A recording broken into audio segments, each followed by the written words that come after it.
1월 31일 화요일 시카고 윈TV 미주 핫뉴스입니다. 다음 달 9월부터 지급되는 한국의 코로나 상생 국민지원금 지급 대상자의 기준이 지난달보다 완화돼 1인 가구 연소득 5,800만 원 이하이면 개인당 25만 원씩을 받게 됩니다. 특히 재외국민과 한국 거주 외국인도 일정 요건을 갖추면 소득 기준에 따라 국민지원금을 받을 수 있습니다. 국민지원금은 6월분 건보료를 기준으로 소득 하위 80%에 해당하는 가구에 1인당 25만 원을 지급하며 1인 가구와 맞벌이 가구의 우대 기준을 적용해 최종적으로 전 국민의 88%가 지원금을 받게 됐습니다. 재외국민은 주민등록에 등재돼 있으며 건강보험 자격을 보유한 경우 지급 대상이 됩니다. 앞서 정부가 지난 7월 26일 1차로 지급 기준을 발표했을 때는 1인 가구의 연소득 5천만 원에 해당하는 건보료를 기준으로 발표했으나 이를 완화해 소득 기준을 5,800만 원으로 올려 전 국민의 88%가 다음 달에 지원금을 받게 됩니다. 지급 대상자를 선정하는 단위인 가구의 기준은 지난 6월 30일 기준 세대별 주민등록표에 함께 등재된 사람을 구성원으로 합니다. 또한 주소지가 달라도 건보법상 피부양자인 배우자와 자녀는 하나의 가정으로 계산됩니다. 지급 대상자 선정 기준일은 6월 30일 이후 혼인과 출산 등으로 가족관계에 변동이 있을 경우 11월 12일까지 이의 신청을 할 수 있습니다. 신청은 온오프라인을 통해 기준에 부합하면 9월 6일부터 신용, 체크카드, 선불카드, 지역사랑 상품권 가운데 한 가지를 지정하면 지급이 시작된다고 전해졌습니다. 정확한 신청 방법은 9월 6일에 공개될 것이라고 알려졌습니다. 정부는 약 2,034만 가구가 국민지원금을 받게 되며 전체 재원은 11조 원이라고 밝혔습니다.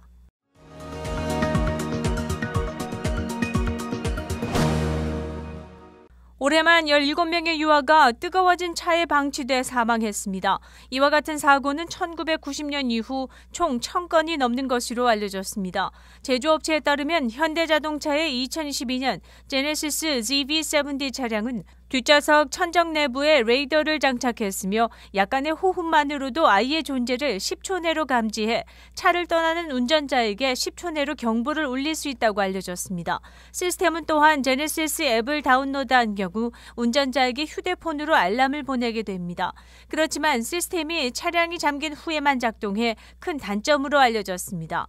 GM 및 포드와 같은 제조업체들도 탑승자 경고 시스템을 공개했지만 이를 활성화하기 위해서는 여행 중 뒷문이 한 번은 열려야 경고 시스템이 활성화되는 것으로 알려졌습니다.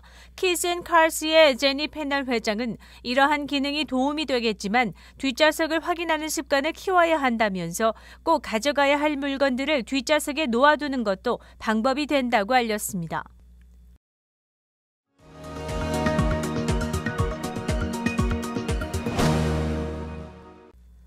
월스트리트 분석에 따르면 이제 대법원이 미국 대부분의 지역에 대한 퇴거 보호 조치를 폐지했기 때문에 올해에만 수십만 명의 세입자를 포함해 최대 350만 가구가 집을 잃을 위험에 처해 있다고 알렸습니다. 연방임대료 지원금의 미진한 분배와 임대료를 체납하고 있는 세입자들의 대도시 거주가 퇴거 예상 가정의 숫자를 더 높이고 있다고 골드만삭스의 분석가들이 31일 연구노트에서 말했습니다. 연구원들은 또한 인구조사국과 임차인 거래 그룹의 수치를 사용해 250만에서 350만 가구가 임대료를 제대로 내지 못하는 것으로 추정했으며 이들 중 약 200만 가구가 소규모 임차인이 소유한 부동산에 살고 있다고 밝혔습니다. 대도시의 다수의 소규모 임차인들은 빡빡한 주택시장으로 인해 체납 세입자와 협상하거나 연방 지원을 기다릴 여유가 부족하다고 설명했습니다. 캘리포니아, 일리노이, 뉴욕을 포함한 큰 주들의 세입자는 주법에 따라 추가적인 퇴거 보호가 있지만 국가의 90%는 올 4분기까지 이런 비상보호장치들이 차차 사라질 것이라고 알렸습니다. 행정부는 지난주 연방 퇴거 유예 명령의 해제에 대비해 주정부들의 자체적인 퇴거 조치를 추가할 것을 종용했으며 임대료 지원 기금에 대한 가속을 각 부서에 권고했습니다.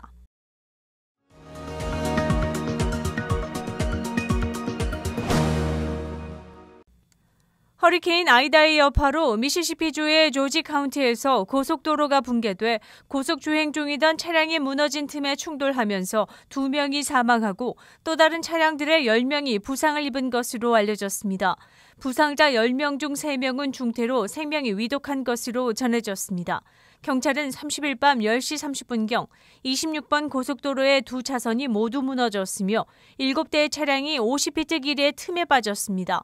긴급 구조대원들은 크레인을 이용해 밤새 차량을 꺼냈다고 알렸습니다. 미시시피주의 조지 카운티 지역에는 지난 일요일 이후 약 14인치의 비가 내렸으며 돌발 홍수 경보가 내려졌습니다. 이번 붕괴 사고도 돌발 홍수로 인한 집안 침해인 것으로 알려졌습니다. 고속도로는 추후 공지가 있을 때까지 폐쇄되는 것으로 알렸습니다.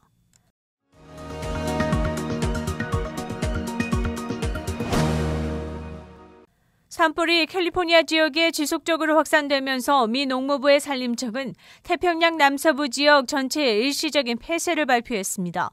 9월 1일 자정부터 9월 17일까지 캘리포니아 지역의 모든 국유림에 대한 출입이 금지됩니다. 기관은 발표에서 모든 국유림이 화재에 영향이 있는 것은 아니지만 일시 폐쇄로 추가적인 산불을 방지해 피해자가 고립되는 최악의 상황은 막아야 한다고 주장했습니다. 새로운 화재는 기존 산불과 연계돼 인명과 재산 피해가 더 커질 수 있다고 경고했습니다. 또한 예측에 따르면 올해 산불의 조건으로 볼 때 늦 여름에서 초가을에 산불 상황이 더 악화될 수 있다고 파악했습니다. 산림청에 의하면 올해 6,800건의 산불이 발생했고 170만 에이커를 불태웠으며 지난 20년간 3번째 정도로 극심한 것으로 밝혀졌습니다.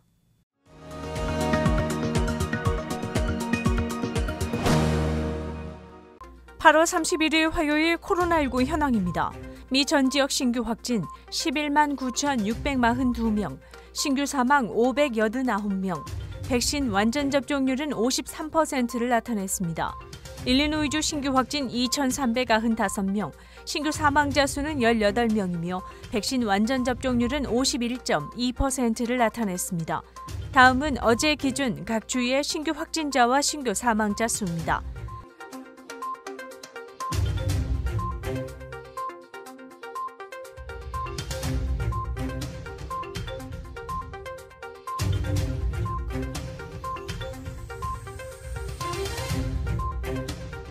다음은 각 주의 백신 완전 접종 비율 상황입니다.